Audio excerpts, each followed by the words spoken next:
Good morning.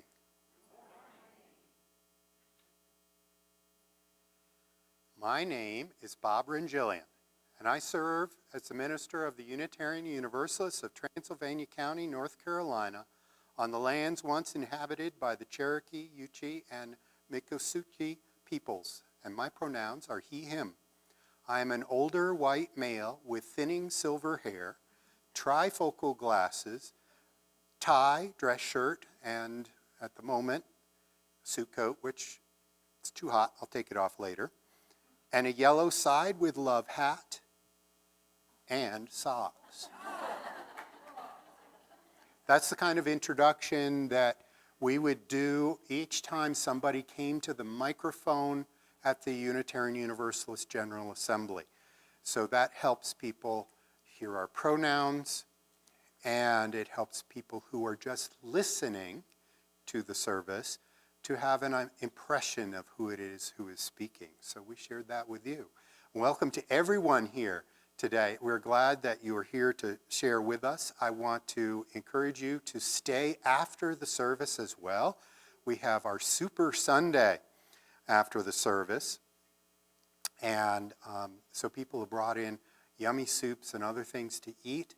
And you're welcome to sit and chat with me in the side room if you would like over on this hallway after the service, especially if you are interested in learning more about Unitarian Universalism or our congregation or signing up for the new member class. At the moment, the sign-up sheet is on the countertop in the main lobby, but we'll pull it into that side room too.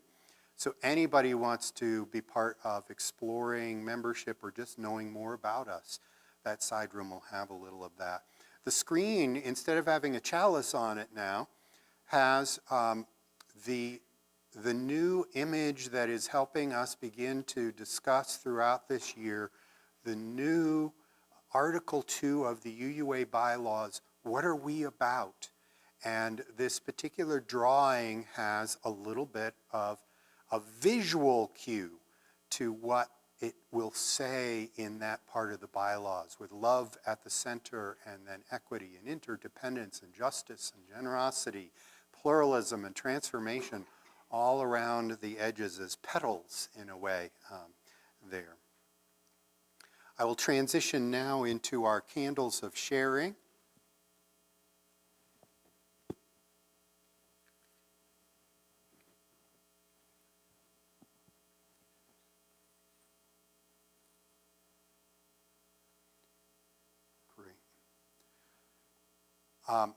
Everybody enters this room with joys and sorrows. So everybody put your hand up and leave your hands up.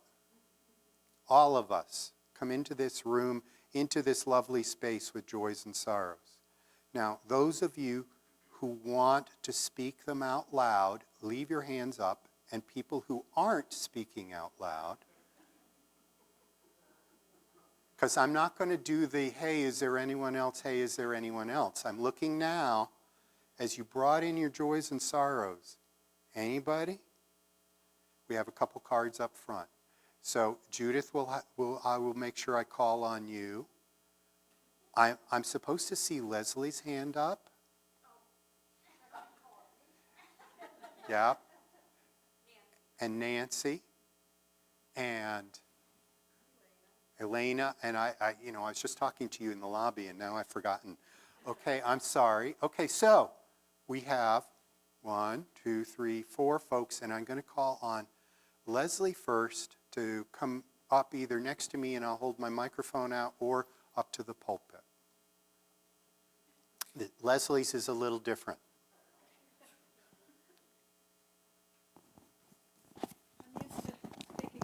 So probably you can hear my voice. I'm chair of the Loving Hearts Helping Hands Committee. And at our last meeting, we decided we need to really think about friends and members of UUTC when we lose them. So we've decided that when somebody passes or dies, we will bring a rose, and it will be on the altar the next Sunday that we can. So this rose today I brought in honor of Tim McGann.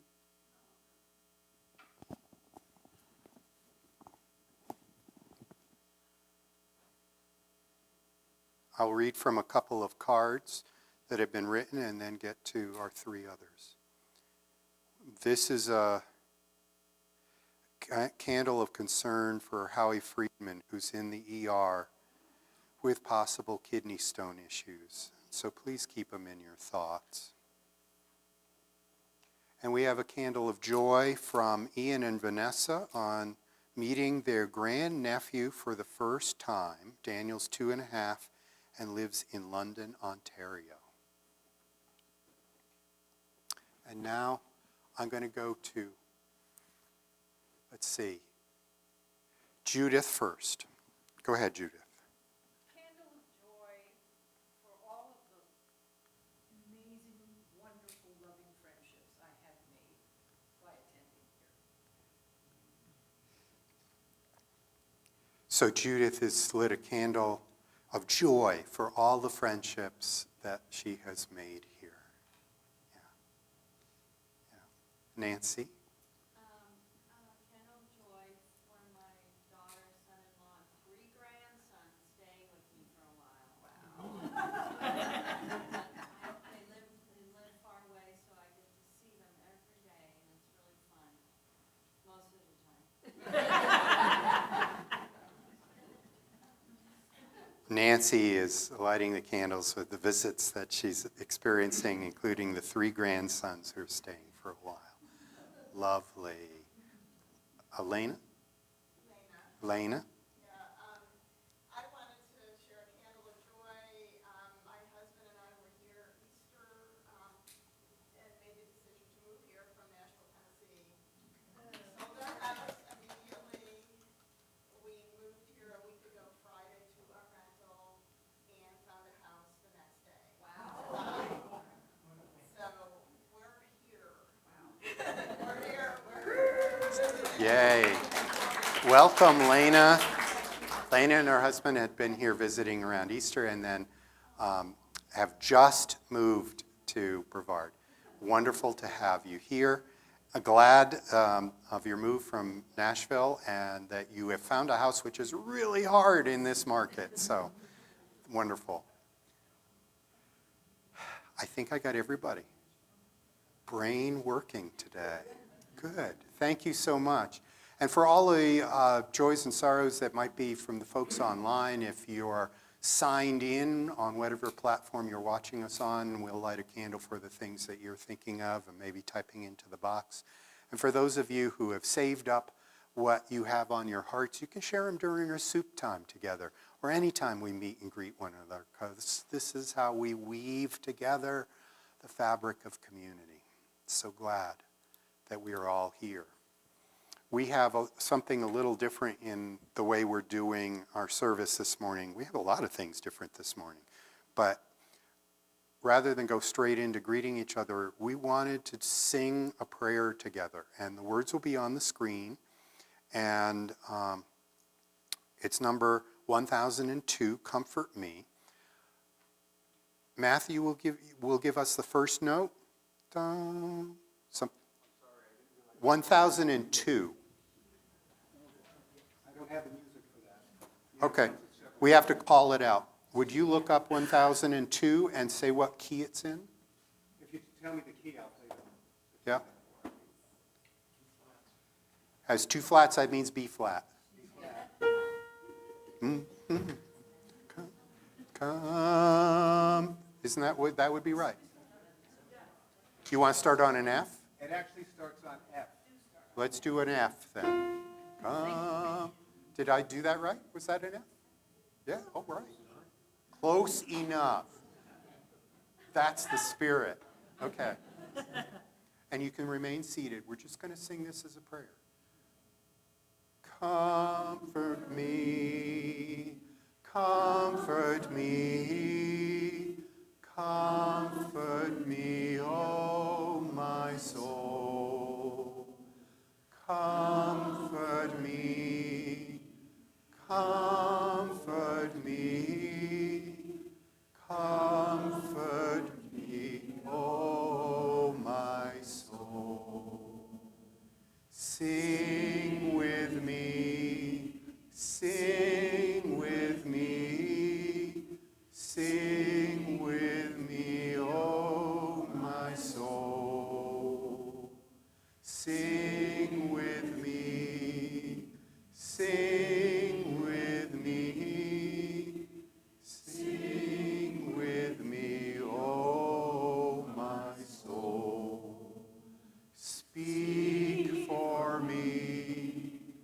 Speak for me, speak for me, oh my soul. Speak for me, speak for me, speak for me, oh my soul. Dance with me, dance with me, dance with me, oh my soul. Dance with me, dance with me, dance with me, oh my soul.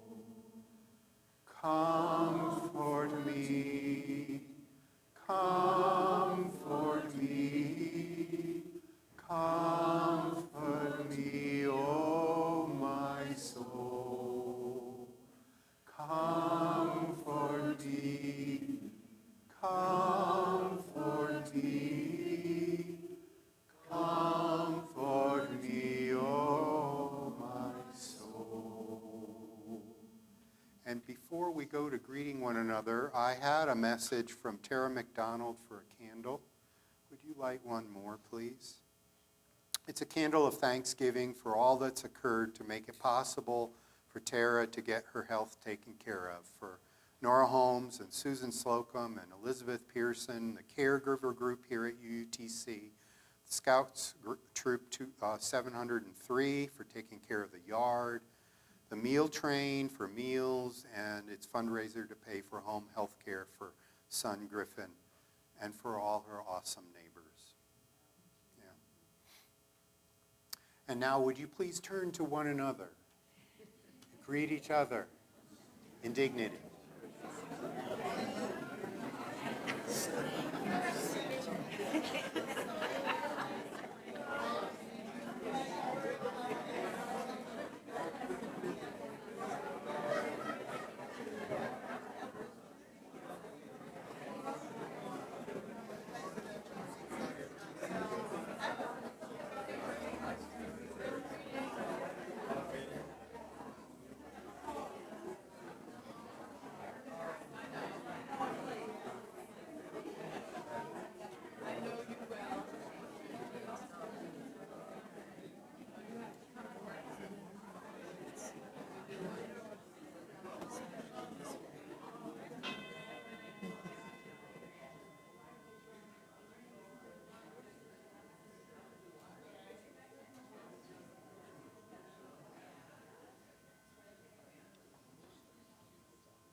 Good morning. Good morning. I'm Michael Solomon. I am an older white male with thinning hair. I go by the pronouns of him and he. I'm wearing glasses. I'm also wearing a purple UU shirt I'm proud to wear today. It has a chalice imprint. And I stand up here with butterflies in my stomach and wobbly legs despite 40 years of public speaking. Opening words today are by the late Reverend Betts Winnicky.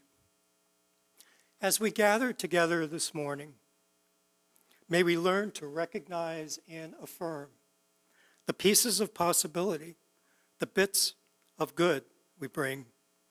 May we encourage rather than control, love rather than possess, enable rather than envy, allowing our individual gifts to weave a patchwork of peace, like the soft blue sensitivity, the soft blue of sensitivity and understanding, the red energy of creativity, the white heat of convictions, the risky, fragile green of new growth, the golden flashes of gratitude, the warm rose of love. Each of us is indispensable. If we are to minister to a broken and wounded world, together in our gathered diversity, we form the whole. so be it. Come, let us worship together. And now, please rise in body and spirit as we sing our opening hymn, number 131, Love Will Guide Us. The words will be on the screen.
My name is Ian Cowie. I'm a member of UUTC.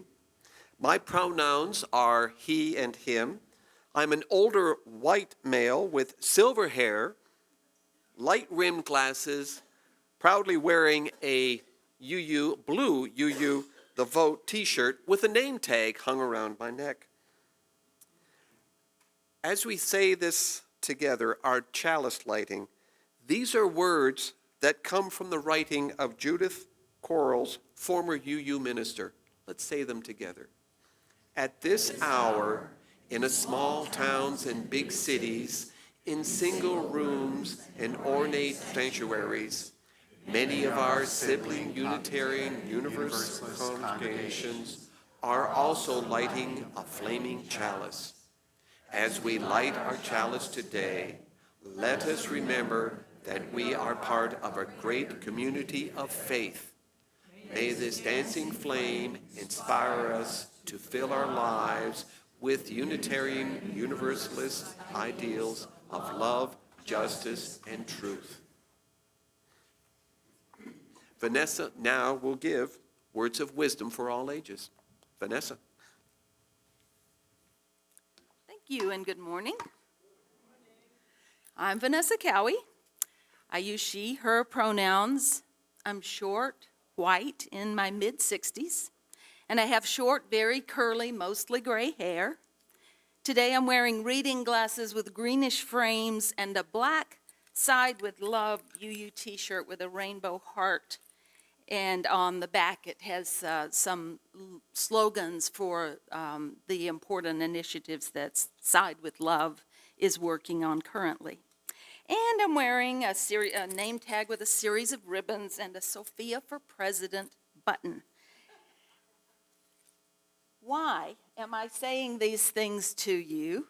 And I'm looking to see if we have people of all ages with us. That's okay. I'm saying these things to you, as Reverend Bob said, because not everyone can possibly see me well. And at General Assembly especially, you use work to make sure everyone is included. So every year, the Unitarian Universalist Association holds a big meeting called General Assembly. This year it was in Pittsburgh, Pennsylvania. I love going to museums, so I took a few hours to visit the Heinz History Museum before we started. And inside this big old brick building, there was a vintage streetcar and an old red fire engine. And there was a statue of Mr. Rogers from Mr. Rogers' Neighborhood. Raise your hand if you have seen that show or know who Mr. Rogers is. Around the corner in the museum, I saw a little screen with a lot of small, colorful pictures. I touched one and it expanded, showing a bright pink ice cream shop. On a sunny day, I could practically taste the fudge ripple.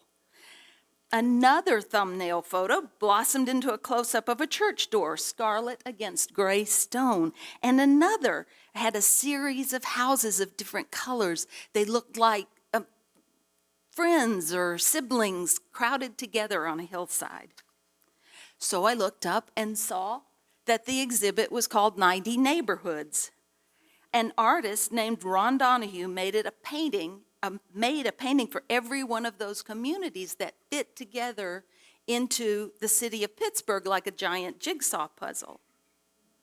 Well, a few hours later, I was treated to a parade as people from UU churches all over this country and other countries too paraded through the meeting hall with their banners. You can see, I hope you can see our banner that Michael proudly carried in the parade. Each of the banners, like this one, which Mary Bennett made for us, was a work of art representing that UU neighborhood. There was Prescott, Arizona, that had mountains and evergreens and grazing deer. There was UUCA with an enormous phoenix rising for Atlanta. UU of Akron had a giant chalice taking up the whole banner. And UU of Tallahassee had three-dimensional flowers garlanding the background of blue and green. First UU of San Antonio had a banner designed like papel picado, the Latin-inspired cut paper art. So the people in the parade were black and ivory and tan and pink and brown.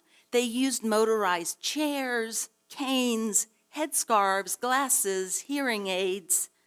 Their hair was silver, black, locked, braided, brown, blonde, curled, green, purple, pink, piled high, buzzed, ponytailed, and some had no hair on their heads at all. That parade of banners from all our different UU spaces was a celebration that we are all different and also the same, all sacred and worthy of love, dignity, justice, and respect. And we're so colorful. We're so colorful that one of the proposals we discussed, as Reverend Bob mentioned, looks like a colorful flower with those 6 petals that you're going to see throughout the morning. Each one's a different color, and each one represents one of our UU values. Our proposal for new values says we should commit to actions to promote and protect them. The blue one is pluralism, and that's what we were just talking about. We're all different, but we honor and learn from each other. And now, Reverend Bob will take the offering.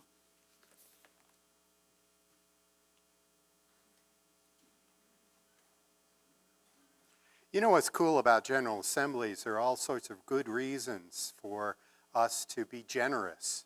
Generosity being one of those values that's being lifted up in the new revisions.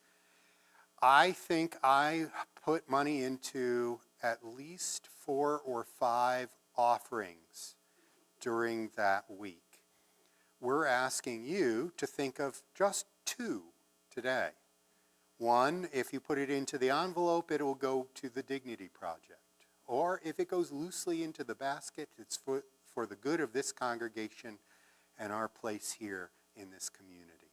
Whatever you do, may you be generous. We will now receive the morning offering. What is the Dignity Project? There you go. There's your answer.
Thank you, Matthew.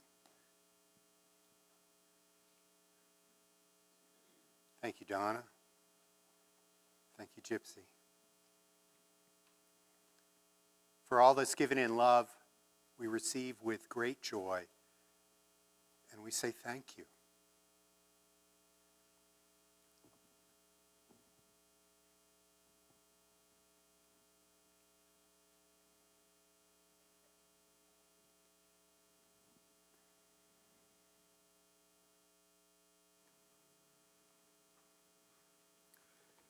So now the four of us are going to share with you our inspirations from the General Assembly.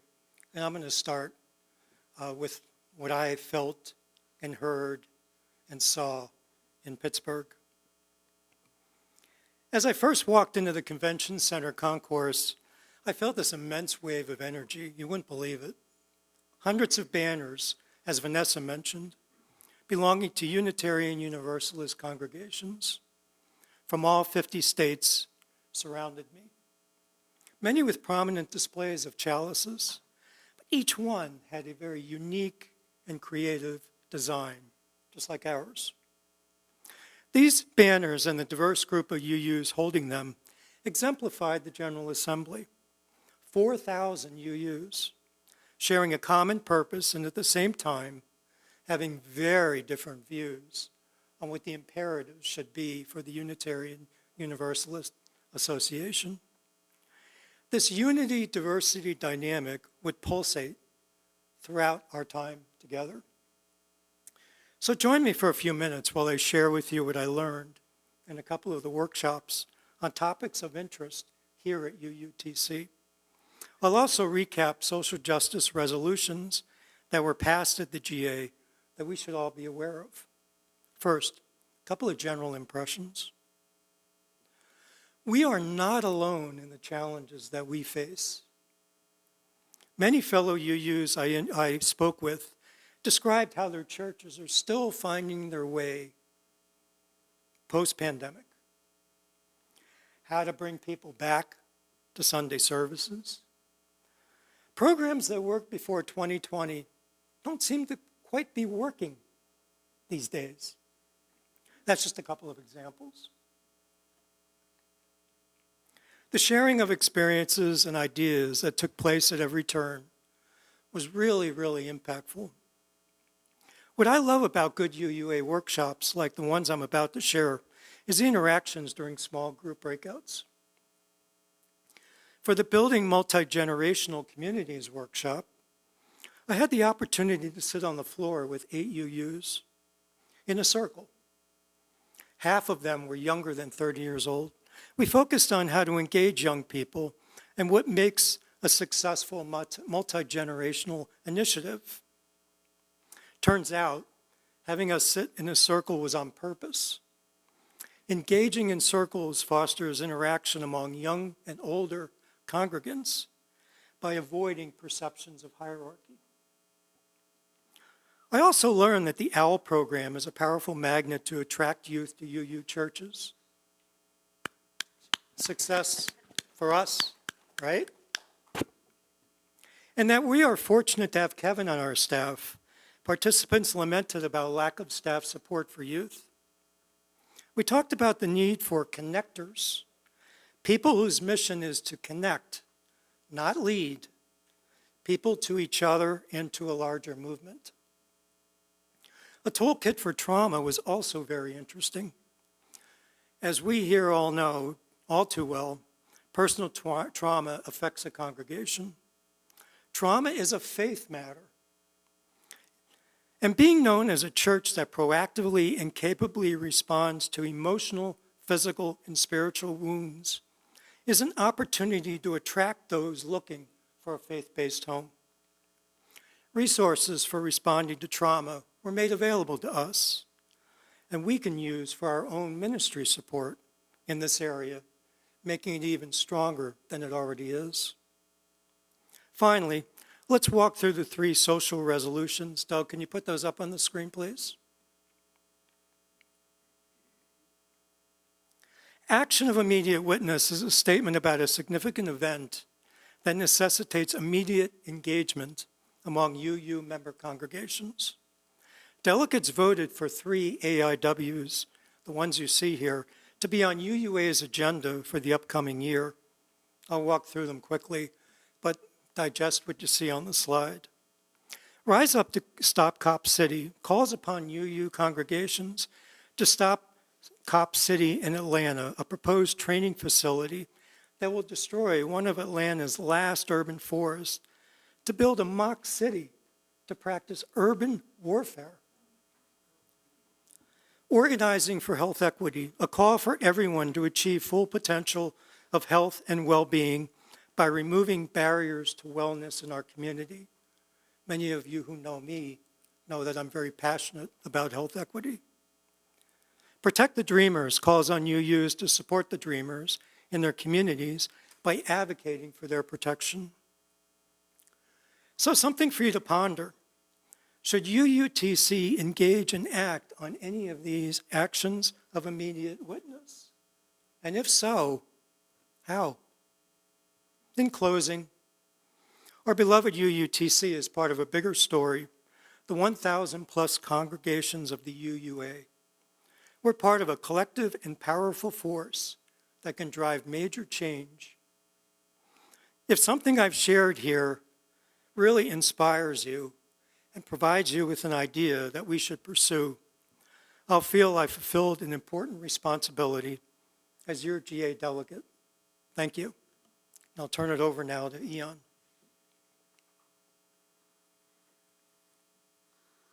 Thank you, Michael. I performed with the GA choir for the Sunday morning service.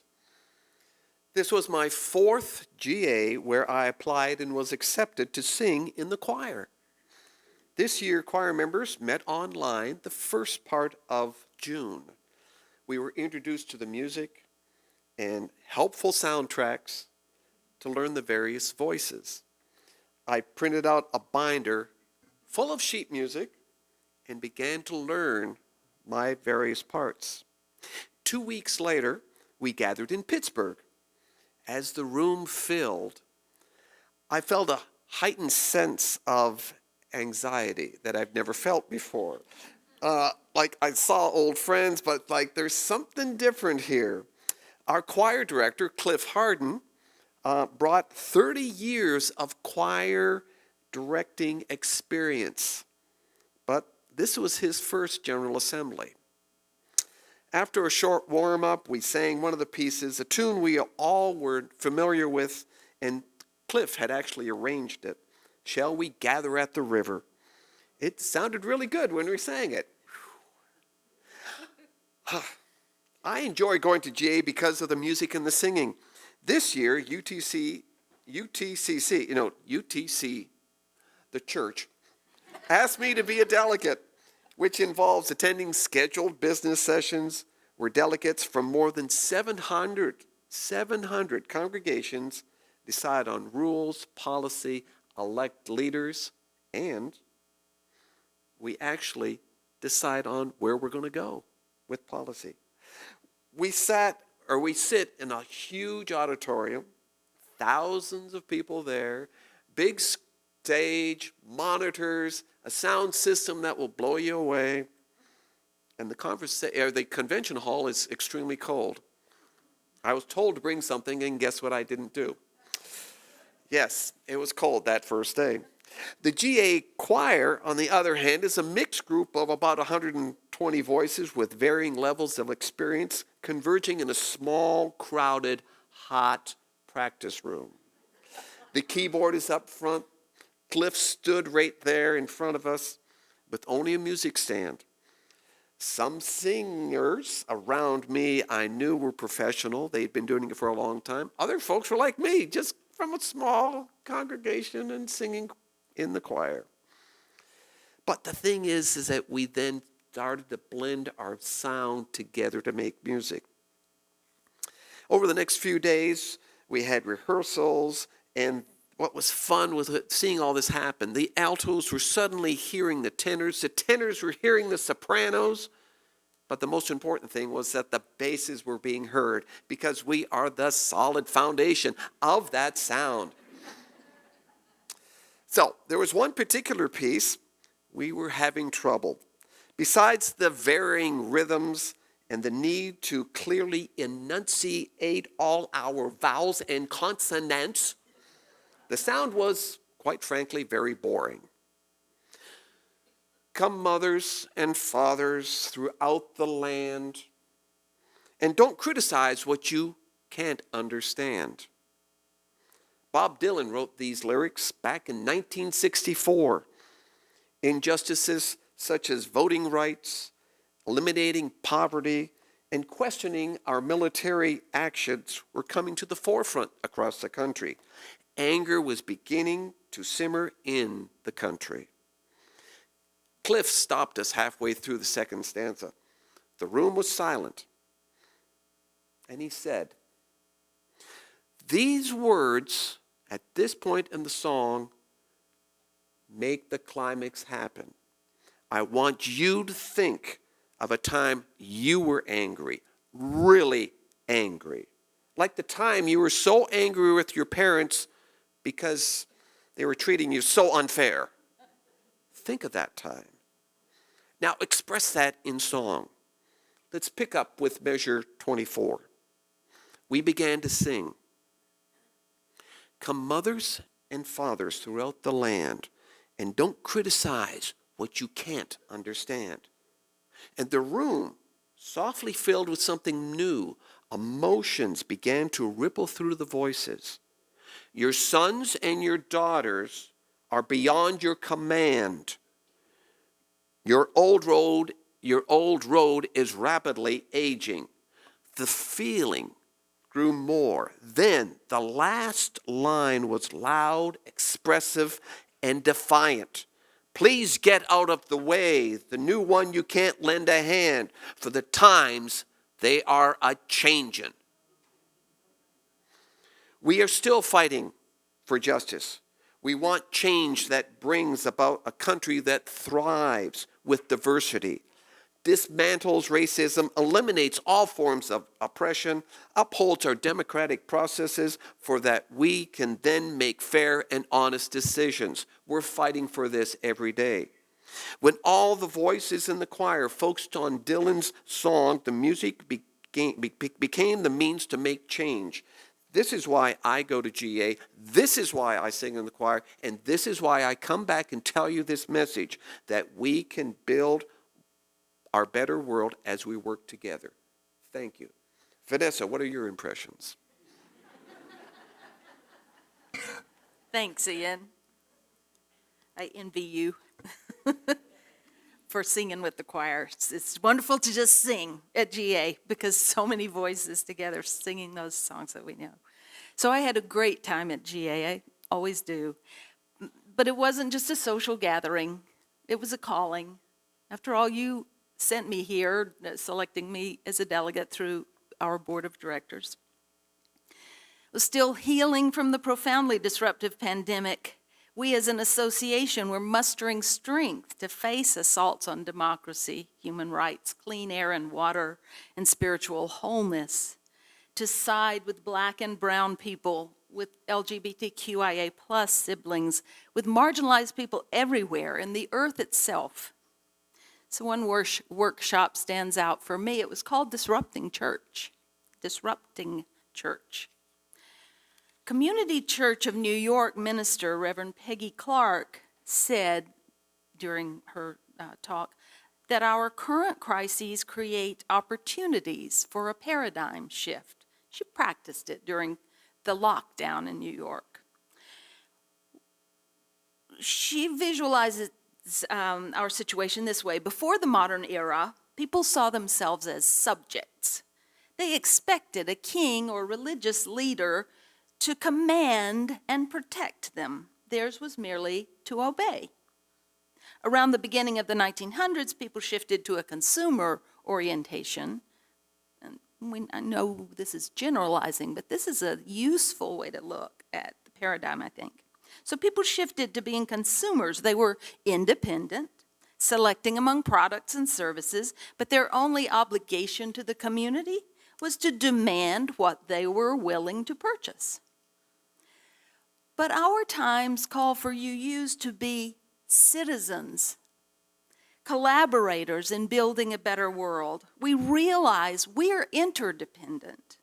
More than a religious or a material focus, ours must be spiritual and creative.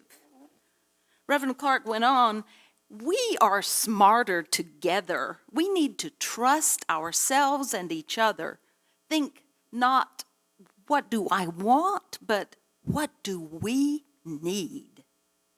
She said, as people lose their democracies, they get smaller and shrink. It's easy to shift from the consumer story back to the subject story. But in the citizen story, we join together to create collaborative power. Hives of progressive religious people pollinate. We are called to be the people of transformation. We adapt to the changing world. We change and grow spiritually and ethically. And UU's made a big change. At GA, our presidency after 6 years was passed from the Reverend Dr. Susan Frederick Gray to the Reverend Dr. Sophia Bettencourt, along with a 3-part charge that I'm going to paraphrase from Reverend Susan to Reverend Sophia. So in my words, she said, 1, carry on the progress we've made toward taking down racism, centering love, and widening our circle. 2, lead others to become the kind of people the world needs. And 3, nurture your own soul. May it be so. Reverend Bob?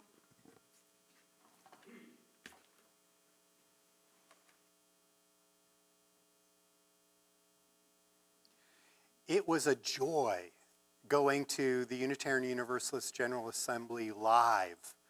This was, I'm energized by being around Unitarian Universalists. All of the energy, the relationships, the upbeat music, the worship. You can run the slideshow that you made, Doug, that's fine, for people to get a sense of it. All the worship, all the workshops. I came back with a charged up feeling of ideas of ways in which our ministry together can go on. The new president of the UUA, Reverend Sophia Bettencourt, had a quote that I found online that said, "We all become more whole when we lean into the full humanity of all people." When we lean into the humanity of all people.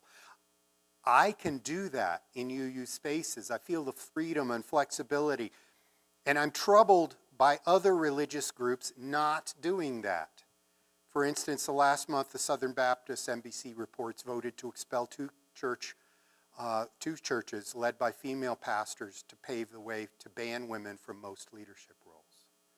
And an Associated Press report said that as of June, more than 6,000 United Methodist congregations, a fifth of the U.S. total, now receive permission to leave because of a schism over theology and the role of LGBTQ people. And so when I show up in a Unitarian Universalist context and we're trying to center love in what we do and being whole and accepting everyone, we're lifting up anti-racism as a value in our Article 2 revisions, with love at the center. We're leaning into the whole humanity. At the UUA General Assembly, these are my people. This is the group for me. There's a song that was used at the General Assembly on Sunday morning worship from Holly Near, and I'll quote it. It says, just a portion of it says, "There is a panic in the nation. There's a wailing the whole world round. May the children see more clearly. May the elders be more wise. May the winds of change caress us, even though it burns our eyes." I have a sense that some of us who have been around for a while are stretched by change. Some folks wanting to slow down divestment, or some holding on to old expressions of our purposes as Unitarian Universalists. And we go into our situations maybe guarded rather than excited and brave. And I saw that a little bit. And when I relayed it to the UUTC's Wayfinding newsletter last week, I talked about the young adults who are coming forward and asking the UUA Endowment Fund to please divest from fossil fuel pipeline companies, and how these young people had reported how they had been tear gassed and pepper sprayed and shot with rubber bullets, protesting side by side alongside Native Americans against a pipeline. And then they came back to their congregations and they asked at the General Assembly as UUA delegates, can we get rid of the fossil fuel stocks that are in our endowments? And can we give away money as reparations to Native Americans and African Americans? So that it was important to me to hear these energetic young voices and listen to what they were saying. And they were saying, please be brave. I'll close my remarks with young people seeing more clearly and asking the elders to be more wise, as Holly Neer was saying. This is what they chanted in their demonstration in front of the assembly. With love at our center and transformation as demanded by our faith, in a moment of deciding our legacy and our responsibility as a family of faith, our impact depends on our willingness to transform. May we respond with courage, integrity, and conviction, knowing that we will survive this. We have studied our history. May we make history anew. On the wings of compassion and justice and hope for the leaders of our faith, for the investors of our resources, and for the representatives of our congregations, we pray for bravery in the face of fear. Amen. May it be so. Ashe, ashe, ashe.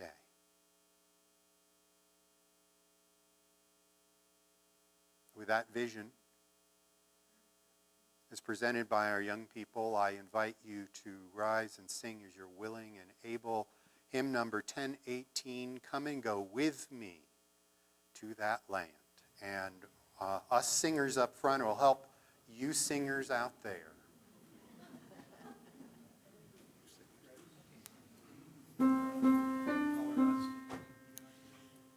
Come and go with me to that land. Come and go with me to that land. Come and go with me to that land where I'm bound. Come and go with me to that land. Come and go with me to that land. Come and go with me to that land where I'm bound. There'll be freedom in that land. There'll be freedom in that land. There'll be freedom in that land where I'm bound. There'll be freedom in that land. There'll be freedom in that land. There'll be freedom in that land where I'm bound. There'll be justice in that land. There'll be justice in that land. There'll be justice in that land where I'm bound. There'll be justice in that land. There'll be justice in that land. There'll be justice in that land where I'm bound. There'll be singing in that land. There'll be singing in that land. There'll be singing in that land where I'm bound. There'll be singing in that land. There'll be singing in that land. There'll be singing in that land where I'm bound.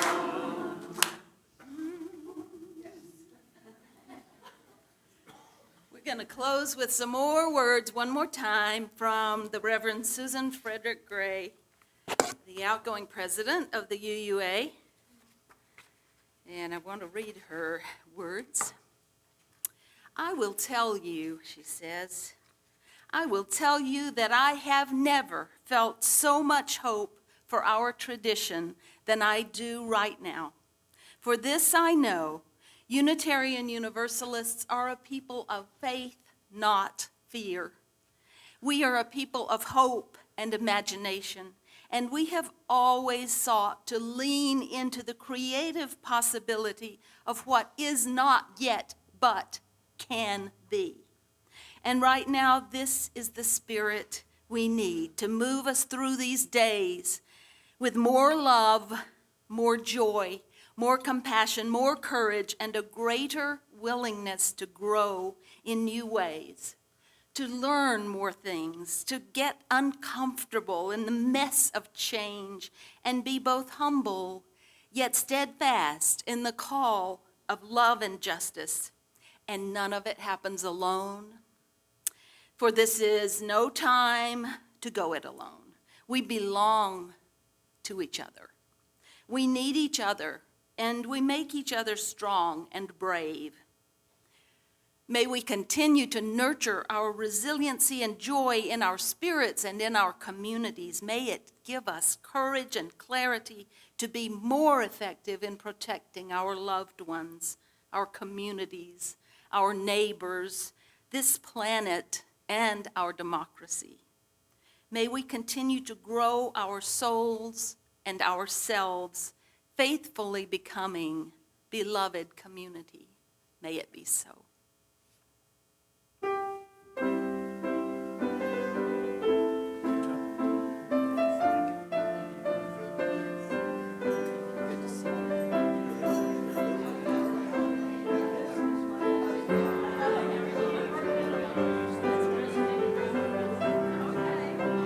Okay.